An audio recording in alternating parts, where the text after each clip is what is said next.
In even the parable of the talents, Jesus talks about how the man whose fear prevented him from doing his reasonable duty. The 5 and the 2 said, I'll go out and I'll work it, I'll multiply it, I'll increase it. But the one that had 1 talent, his fear of what might happen kept him from exercising what had been given into his hand.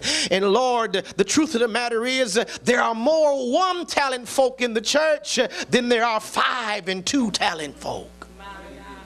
Many of folks sitting on what God has put in them, holding back, resisting the fact that God put something in you for you to exercise, to utilize, to bring forth multiplication out of what he gave you. But because of fear, you go hide it and put it in the dirt and say, I'll give back to God what he gave to me, but we never multiply.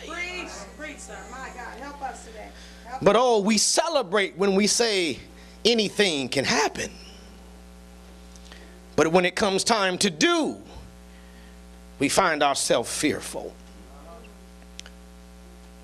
Unwarranted fear may harm the efforts of the people of God. The prophets Jeremiah and Ezekiel both were told, don't fear the faces of the folk you preach to. Don't even worry about it. And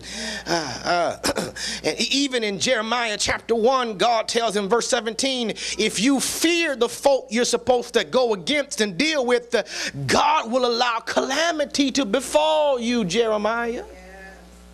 Is it possible that some of the stuff that you keep blaming the devil for is because you've been trapped by fear and God's trying to move you into some kind of action?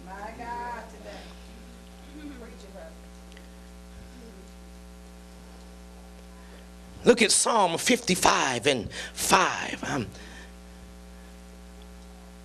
Give me about 15 more minutes and then we'll move into some other aspect. Psalm 55 and 5 says, fearfulness and trembling have come upon me, and horror has overwhelmed me. So I said, oh, that I had wings like a dove, I would fly away and be at rest. Indeed, I would wander far off and remain in the wilderness. Salah. Oh, God, that's how many of us deal with fear. We don't confront it. We try to find a way to fly away. Fear grips us and we try to find a way to run away from it. We would rather tell God, I'll be silent, sit in the corner, instead of facing the fear of what it is that you've called me to do. I would rather displease you and not confront my fear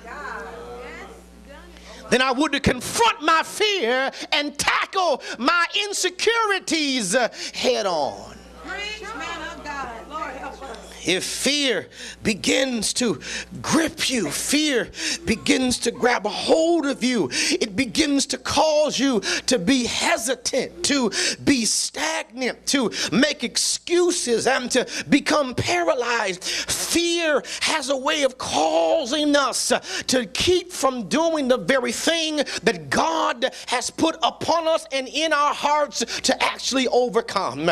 I hated this church cliche that fear is false evidence appearing real. Oh, I hate that because it sounds so trite. It sounds so easily stated that it really does not give us a focal point to attack.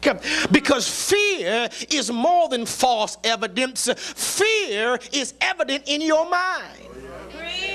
If it was false, you wouldn't be tripped by it. My God. It's real to you, otherwise you wouldn't be afraid of it. Lord have mercy. Oh, I don't understand why my wife is afraid of bugs.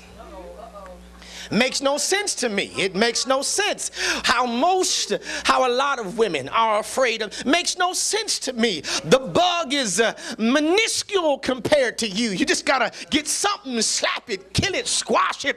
It would be dead as soon as you put a little bit of pressure on it.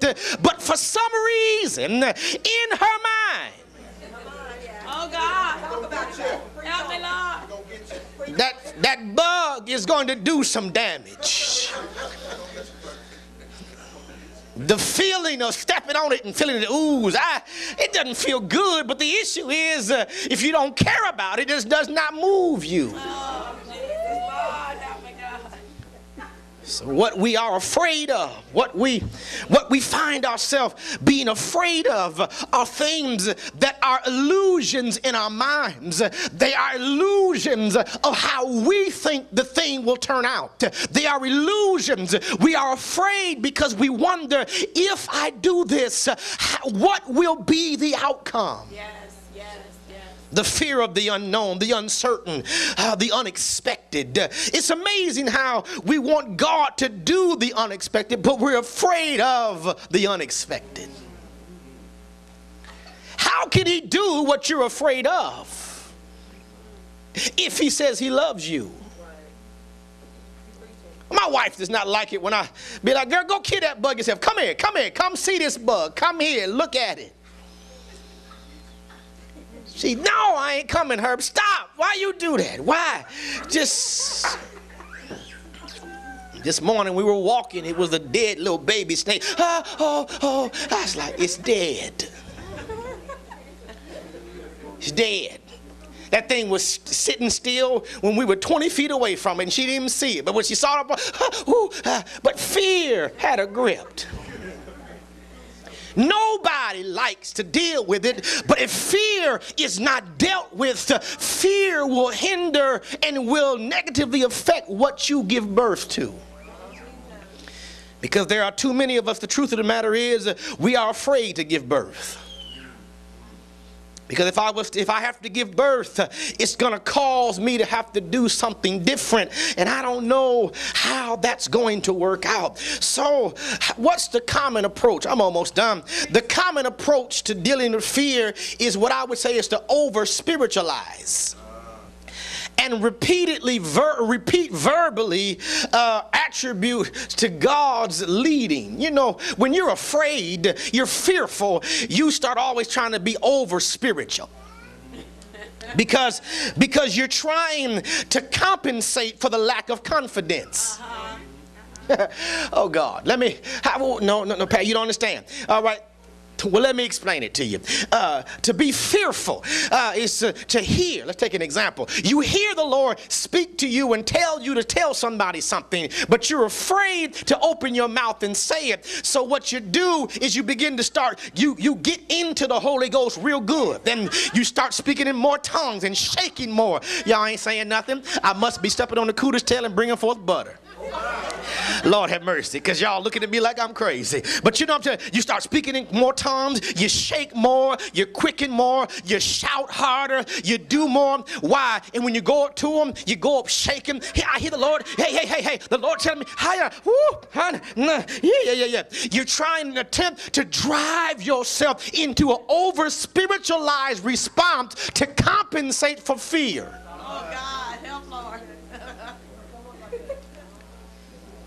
Stepped on, y'all ain't heard that one, stepped on the cooter's tail.